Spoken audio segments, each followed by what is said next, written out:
Welcome to the World Builders Anvil, episode 225. Gnome your background.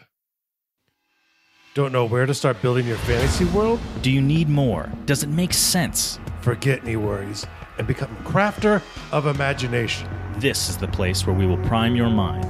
Now, it's time to heat up the forge. Break out the mithril ingots and hammer. Welcome to the World Builders Anvil. I'm Jeffrey W. Ingram. And I'm Michael Miller. Let's sup from the muck of Java and build.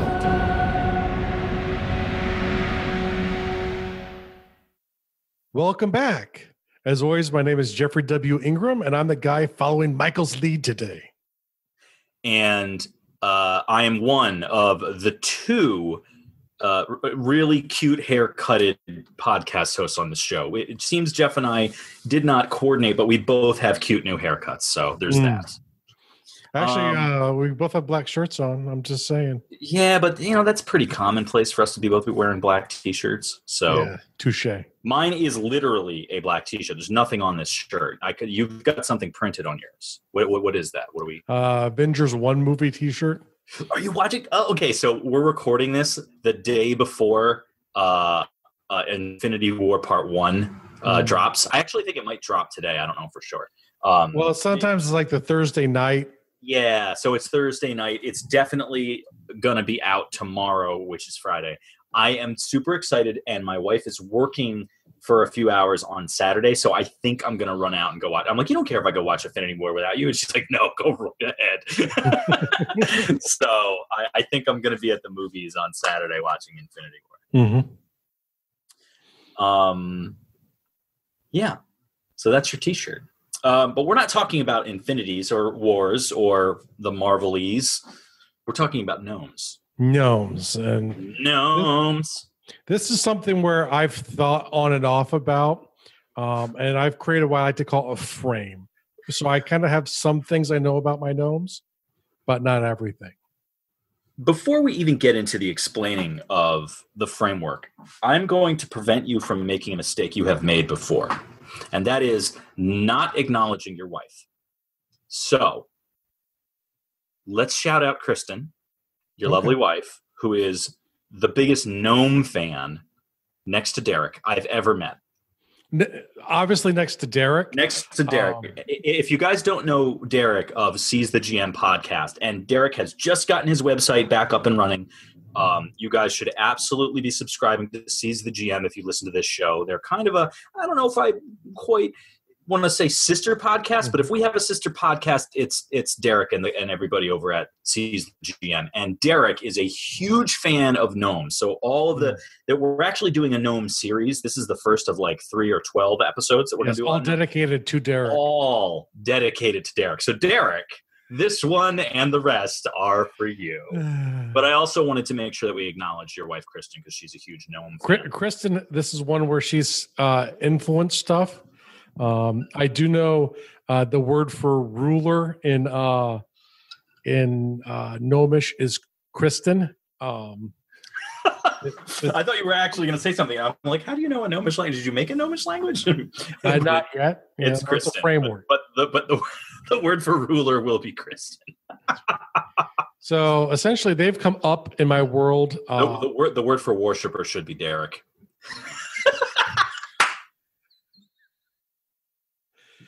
Gnomes have come up sort of as I was creating the framework of my world. I sort of have a interesting history with it, and I'll kind of get in a little bit to the history. But kind of what we're doing is we're kind of going over in this episode the frame of what I know, and we really won't be building. In the next episode, we plan to actually build out a gnome race from what we know. Now.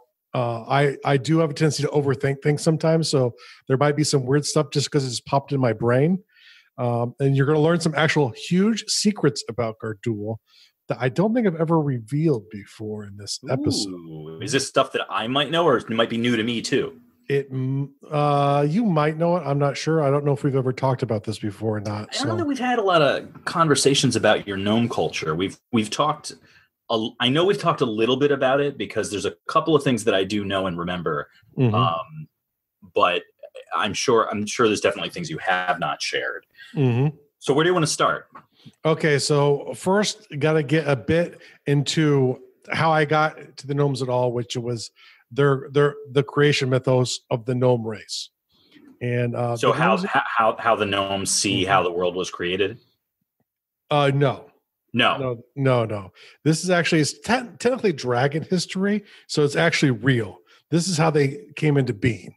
Okay, so this is legitimately how gnomes came to exist. Legitimately, according to the dragons, which also might be false. Which also might be false. Okay, fair enough. How they came into being. Okay. And so essentially, dragons, giants, and the Prima. The Prima were the original three races. This guy. This guy knows. I remember the Prima. So the Prima were shattered and sort of, and according to the dragons, all of the new races are fragments of the Prima. So all of the good traits got essentially broken out into a whole bunch of new races after a war with the gods in the Age of Rage, Michael's favorite age. I love it could be a terrible age, but the name of it is so badass. It's like a metal album. Age of Rage. It's one you don't want to live in, but it's a great one to hear. No, I would live there. I would rule there. I would dominate the Age of Rage. Mm-hmm. And one of the first races that was actually noticed was a group called halflings. They weren't called halflings at the time. Halflings in my world are different than halflings that other people know. For those of you who also don't know, I like playing off of stereotypes. Yeah, can I a small caveat, like piggybacking, tailing onto what you're saying?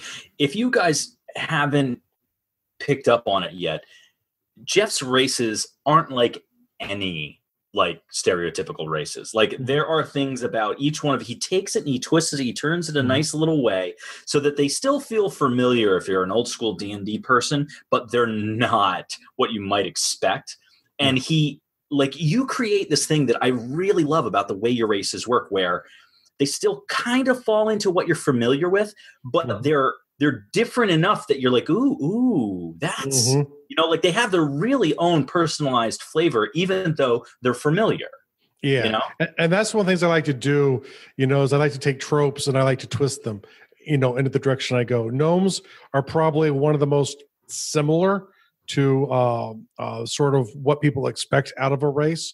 Halflings are actually one of those that deviate very early.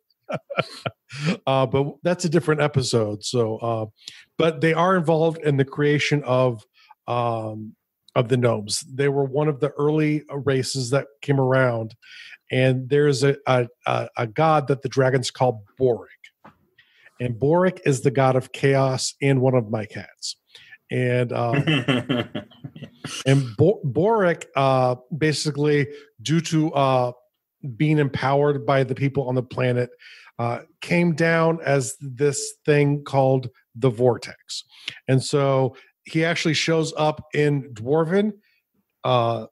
It's an important symbol for Dwarven, for Halfling, and for Gnome cultures, because essentially a group of the Gnomes essentially went off and touched the Vortex. They were attracted to it. And some of them saw different things. I mean, and look, and why wouldn't they be? I mean, I love touching vortexes. That's saying. Right. One group saw a path to heaven, and another group saw all of the knowledge of the universe. So when they were attracted away from the rest of the halflings and touched the vortex, they were actually split into two halves. So did they actually see those things, or is that what they thought they saw? Well, according to the dragons, that's what they saw. Okay, I guess that caveat, according to the dragons. So it's always like this could be a lie. So it's like the vortex is like this thing that if you see it, it appears the way you want it. Okay. You know, and it does it to lure you in. Some of them weren't lured in. They remained what became known as halflings, because the people from the race that were attracted and touched it literally split into half. Some became gnomes, some became dwarfs, and that was the creation of the gnomes and dwarven race. Okay. The dwarfs actually very quickly sort of seized control of everything. You know, very passionate and zealous about their religion. they actually enslaved the halflings and the gnomes. Which, if you know anything about my halflings, it's not a hobbit from Lord of the Rings. I'll just put it that way. They're not hobbits from Lord of the Rings. So it was a pretty oppressive act, which didn't last for very long. And then it started a war where the gnomes and dwarfs essentially got into a war. The gnomes ended up taking off. They just left. And so they sailed, and moved on land. They had their own little exodus, and even though it was a much further distance to get to where they thought was the furthest place away from where the dwarven oppressors were. And they found an island that was isolated by reefs. And on this island was where the gnome people settled and slowly started to develop things like agriculture. We're actually the first agricultural civilization in my world. So the first actual civilization, you might say. And very quickly, started going down the path of what they saw, which was the knowledge of everything. And that's the thing that they chased after ever since. And the dwarfs and halflings we can leave off at this point, because once they split off, they cut all contact, which kind of leads a bit to what I know about their language. Now, in my world, and this is one of the big secrets of my world, it was connected with Earth. So a lot of the early beliefs and structures from early on Earth's period actually started in Gardul. Gardul's where life started, and it spread out basically, and it's cut off at this point. But it actually, so a lot of the races made it to Earth. Humans became dominant on Earth, where the other races kind of faded away. Because most of them aren't quite as inquisitive as humans are. But the Indo-European brand in general exists as a protoculture on both planets. And there are a couple others too that exist on both planets. But pre-civilization, the worlds were connected. And then they broke off and they've kind of grown in their own direction. That you've never told me. Yes, that is one of the big secrets of my world, is there's a shared lineage with Earth. Humans are extensively genetically very similar. Gardul and Earth aren't the same planets, but that's, once again, probably a different episode. Fair enough. But one of the things, though, that inspired the language of the halflings was this idea of this language on Earth that we call Linear A. Linear A was the old Greek language. Linear B is sort of what we know of as ancient Greek. Became the alphabet of ancient Greek. Is referring to it as Linear A and Linear B, is that an Earth term? Because I've never heard that. That's Earth term. That is Earth term. I've never heard that before. You have Linear A and Linear B. Linear B became the alphabet that grew into the ancient Greek language that we still know today. Okay. And Linear A was more from the Minoan period, and no one really knows how to say it. They kind of assign Greek sounds to it, but they're not really sure if it even sounded like that or not. Linear A is actually the language of the halflings. And so I do know that the gnomes would not use that language. Okay. And we'll get more into that in a second of why. But their hatred for dwarves.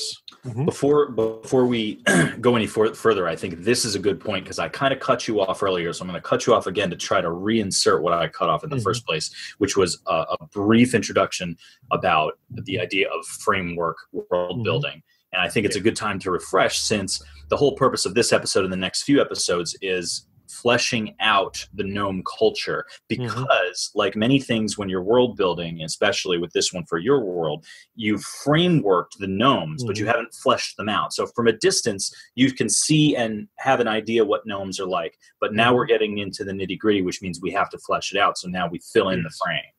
We fill in the frame. And essentially this whole episode, what we're talking about is the frame. It's stuff that I thought up, which, when you look at the world as a whole, appears like it's a developed thing where it's really not. So, and it sounds like I maybe have it more developed than what you would think, but really I don't know much about I think you got a strong idea of your direction, though. Mm-hmm. Yes. So, is there anything else you want to say about framework? No, I think you pretty much encapsulate it pretty well. Okay. Well, then the next thing you have in here, because I kind of cut you off there, is going back to talking about the language. The gnomes wouldn't use linear A. Mm-hmm. Why? Because, and this is one of their common beliefs, a core tenement, because of the being enslaved essentially at the creation of the race, they are xenophobic. They hate halflings. They hate dwarfs. They assume everything else in the world is just like them. And they don't think the halflings are any better than the dwarfs. And once again, that's, maybe more for a different episode, but they do not. They do realize that halflings and that dwarves and that their creation is all intertwined. Like, you could say that what you've got going on here is the creation of a polynomial.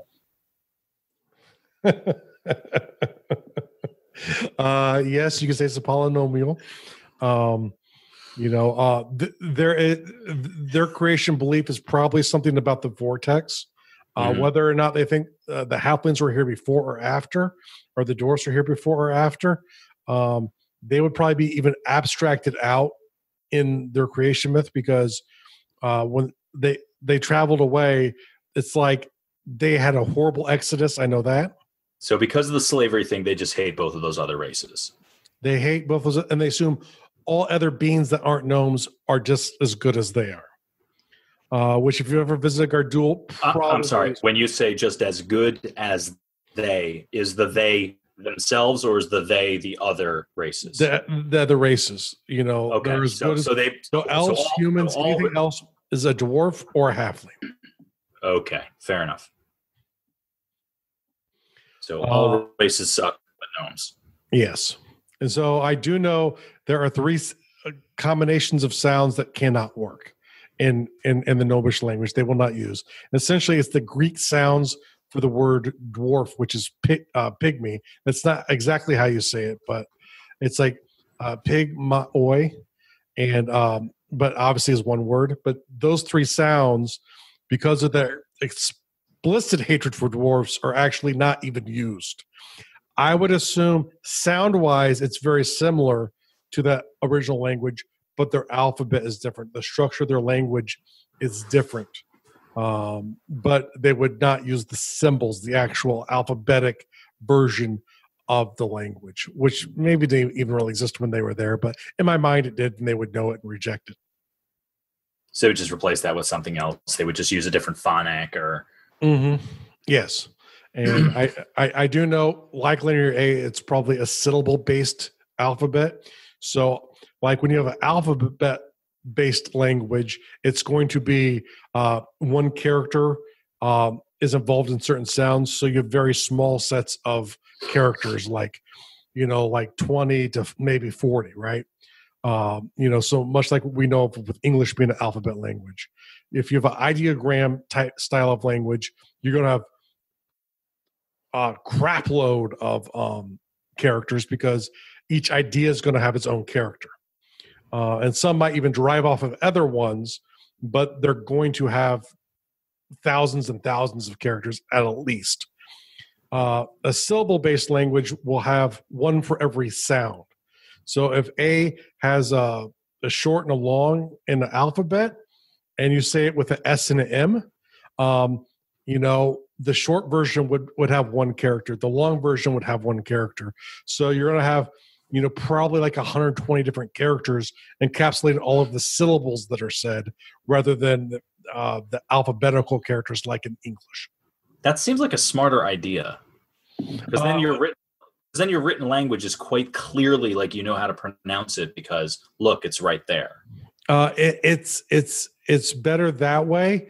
I'm not sure why it got alphabets. I think are easier overall to learn, which is kind of the reason why they kind of in many places sort of took over.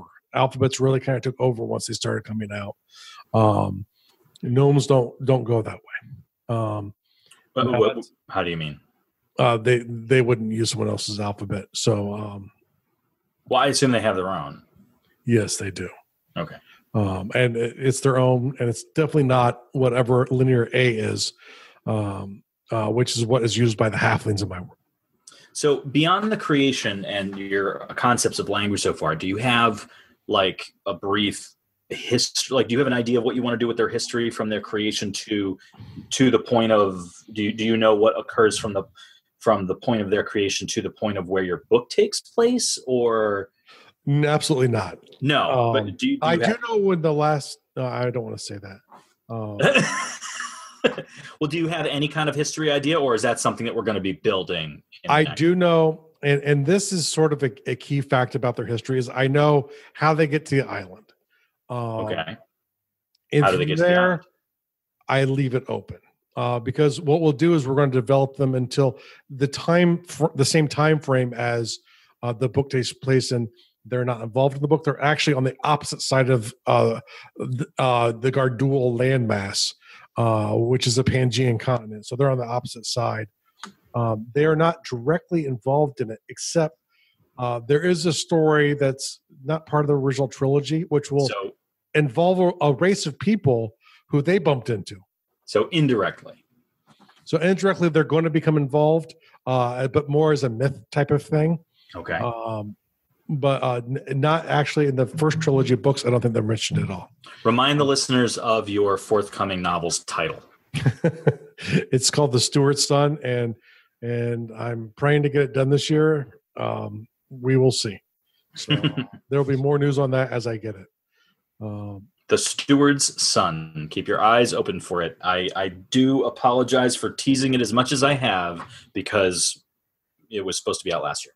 It's supposed to be out last year, yes. So, hopefully I'll have time to finish it up this year. Obviously there's lots of things going on in my life that are making it difficult to get through. So, oh, come on. Being a father doesn't take up any time. That's only part of it. So, but instead of getting into all the nitty-gritty details, one of the things I do know, more so than their history, is because of their focus on learning and understanding how things work. They are extensively, in the terms of GURPS, 2 tech levels ahead of the rest of the world. So let me break down that statement for those of you that aren't aware. Jeff is using the term GURPS, which stands for Generic Universal Role-Playing System. If you're not a tabletop player, this is a tabletop term for not a game, but a system that can be used to apply to almost any game. And basically it breaks down tech levels with numbers, and a lot of games do this. So it's like tech level 1 would be, rubbing sticks together to make fire. Tech level 2 would be, whatever, and so on and so forth. Stone Age, Bronze Age, Iron Age, what have you. The fact that the gnomes are 2 tech levels above everybody else on the planet, that is severely technologically advanced over any other race. Now, I knew this before we started this conversation. I do remember talking about this previously, and I have a naturalistic argument to it, which doesn't mean that it can't be that way, but I do think you need to justify it.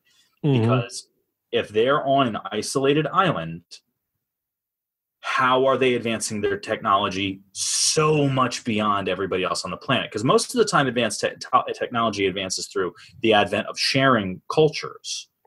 So if they're so isolated, they're living in a bubble. So I think if you haven't established what that is, I think you need to think about that. Oh, we need to think about that. I have no idea why. You have no idea why, okay? Yeah. Because I'm just like, if they're living in a bubble, how are they getting so advanced over everyone else on the planet? Aliens. It's always aliens, Jeff. that I've ship, said it before. I'll say it again. The spaceship that crashed in Greyhawk had aliens. A secondary ship which crashed right on the island. Of course. They just happened to find it. They picked the right island. They saw it crashing and they said, that looks like a good place to go. But we'll get to some reasons, I think, that maybe help explain it a little bit here. Because one, but we'll get to that. We get to the common beliefs. Geographically speaking, it is geographically speaking. Geographically. Just not giving the word you were. You want to use these fancier words? Geographically speaking. Geographically. Geographically. Apocalypse. I'm from Indiana. I can say whatever I want to. Their island is in the tropics. So it's in the tropical zone. So they're going to have a hot, wet summer. And just the idea of tropical gnomes cracks me up. Tropical gnomes. However, the island is very mountainous. So there's actually probably going to be a temperate zone on top of higher up. So there'll be a little temperate zone mixed in. Sort of like take Taiwan and Sri Lanka and put them together, where it's going to be an extreme change in temperature on the island. Now, one of the things to understand about that is they're island, essentially not surrounded by reefs, but it's really tough to get to it because of reefs and a mountain range that sort of extends out in the ocean, which is another end of. So, I think you're also going to need to explain that too, because if they managed to get there, were they had a big exodus, so they had to have had some kind of seafaring knowledge. They would have had to just create that. They would have had to generate, like, how do they travel across the sea without having some kind of sea? There was an ice age, so more of the water was trapped in ice form, which created land bridges that they could walk across. So they didn't take boats. They walked there. They did not take boats. Oh, see, I had this vision of a bunch of gnomes like rowing. Nope, but there were some people there already, and I do know that they got ejected because of the gnomes. Really? I don't know why. Do you know who that is yet? Or I do know who that is yet. You do know who that is yet.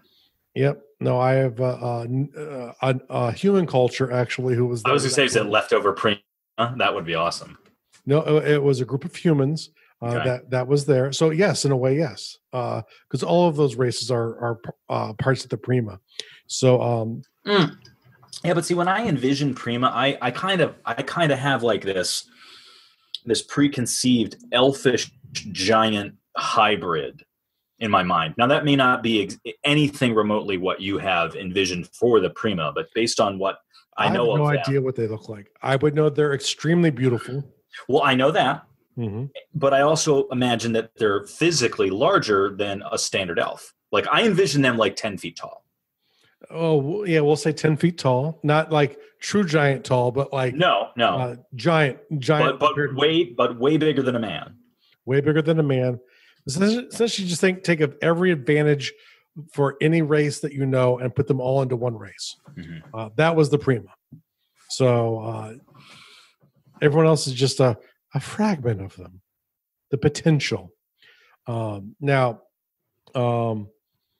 So, but the nice thing is the island itself basically has a couple different temperate zones. So, if you know what you're doing, you can take advantage of it through agriculture, and because of the reefs around it, it's great for producing seafood. Yeah, obviously, it'd be a big fishing culture. Also, they would have to be. So, there's some natural advantages there.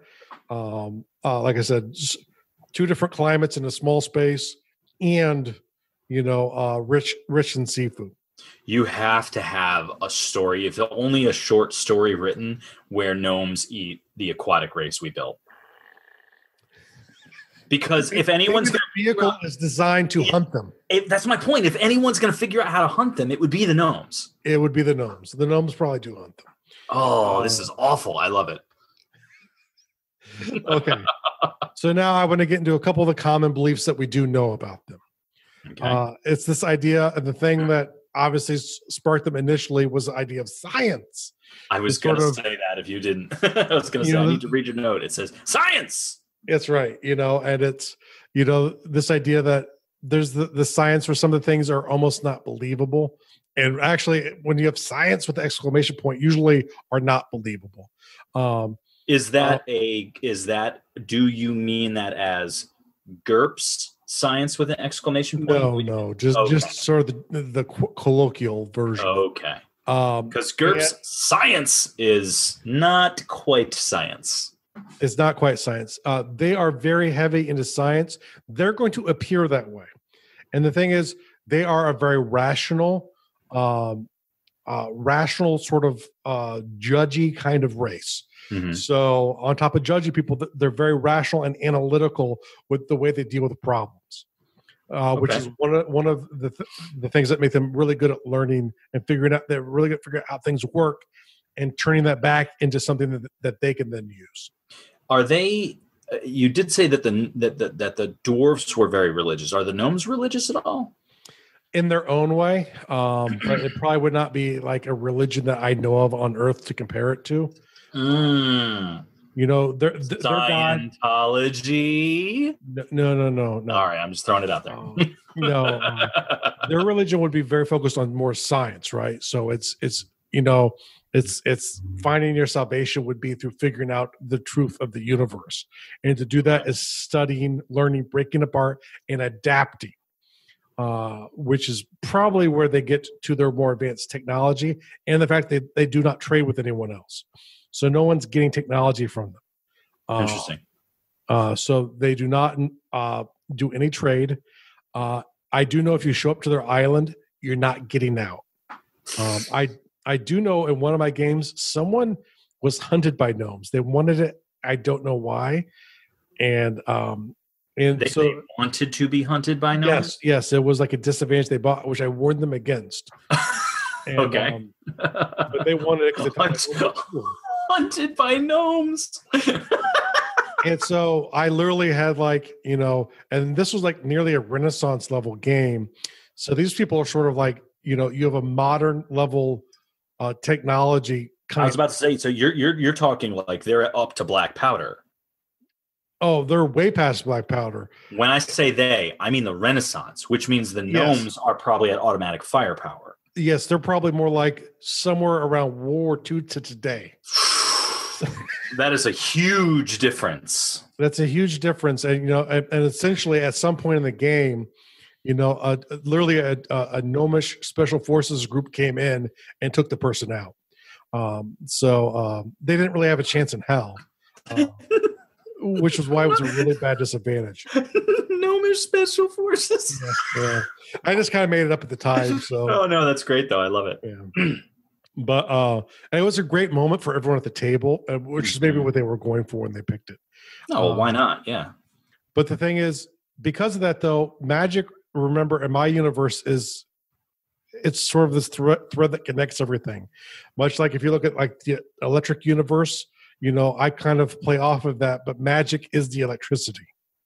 And that, which is why magic in a raw form, puts the tingles on your arm. It's static electricity building up, and that's magic. So you can feel magic across you. Gnomes have figured this out, so they study magic too. So because of their understanding of being able to create shortcuts through magic, plus being able to break down and recreate things and use one to build the other one, is probably the real reason why they're so far ahead of everyone else. Fair enough. I think that works. That math works. Magic, like, you could say that varies for me. So they would be a learneder style of magic, much like the Bedraken carvers. Makes sense. But instead of carving ruins into wood, they're probably coming up with special mathematical formulas, which, if you can solve them out, evoke the magic. Yeah, you could say that they're definitely going somewhere that Gnome 1 has gone before. That's for you, Derek. Let's see. They are a Geniocracy, which is a more modern idea on Earth, which is where geniuses run everything. So essentially, if you want a chance to hold office, to make decisions for the culture, you have to be the smartest of them. That's how you get chosen. It's not your blood. It's not an election. It is. There's literally an oligarchy of geniuses that run the culture. And well, there's something to be said for this. Would the racial mentality be all for what's best for the race? Because if that's the case, then an oligarchy for the smartest person would absolutely work. But if there is a selfish mentality like you have here in the United States, then somebody who is smart but knew they weren't the smartest would do what they could to prevent the smartest person from getting in power. Yes. And I would say it's probably not always the smartest person, but to be, to get on the top, you're going to have to be pretty smart regardless. Yeah. So if it's not the smartest, it's really close. It's probably usually the smartest because it'd be the other essential oligarchs who would be voting. Not everyone would be able to vote, only the people who are in that realm of intelligence. My big point for asking the question, though, is to get an idea of what you're thinking for the race's identity. Like, I lean back on they're a bit more collective than humans are. Okay, but I've never really made that determination. I've always kind of. I've kind of gone back and forth, but I've leaned a little bit more towards collectivism instead of an individual. You figure if they're xenophobic and they had a collective bonding moment while being enslaved, then having a collective thought towards being pro their race, the odds are that they would be thinking more all of us, not just me. So I would agree with that. I think that that's a good way to go. Yeah, and I think it's kind of important for a race that's xenophobic and doesn't want to trade.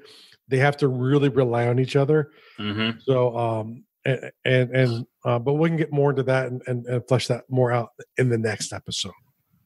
Next episode, we're going to really start building. We've got some cool stuff that we're going to be building in the next couple episodes. So get out your protractors, guys. Get out your protractors. We'll be building stuff up. So what's the world building task? The world building task of the week. Of the episode. The episode, Jeff. Of the year. This is of the year. Of the decamillennium. This is the official Derek of Seize the GM world building task.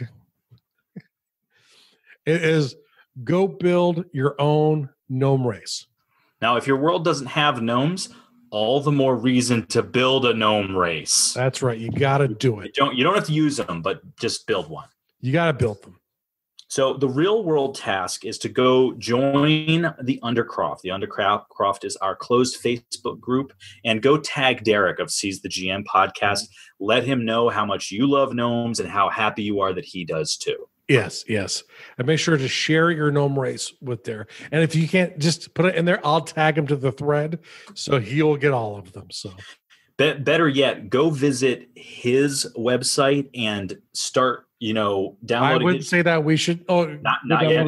Don't flood it yet. Okay. Well, we'll definitely subscribe to his show on iTunes. Go be listening to Seize the GM podcast. All right. We'll see everyone next time. Always got to get the last word, don't you? No. Thank you so much for listening to the World Builders Anvil. We would love it if you would share the Worldbuilders Anvil with 2 of your friends. And so would they.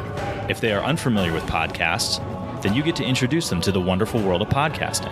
Take them to Stitcher or iTunes, or best of all, just send them to our website, www.gardul.com. That's GARDUL.com. Now strike while the mithril's hot.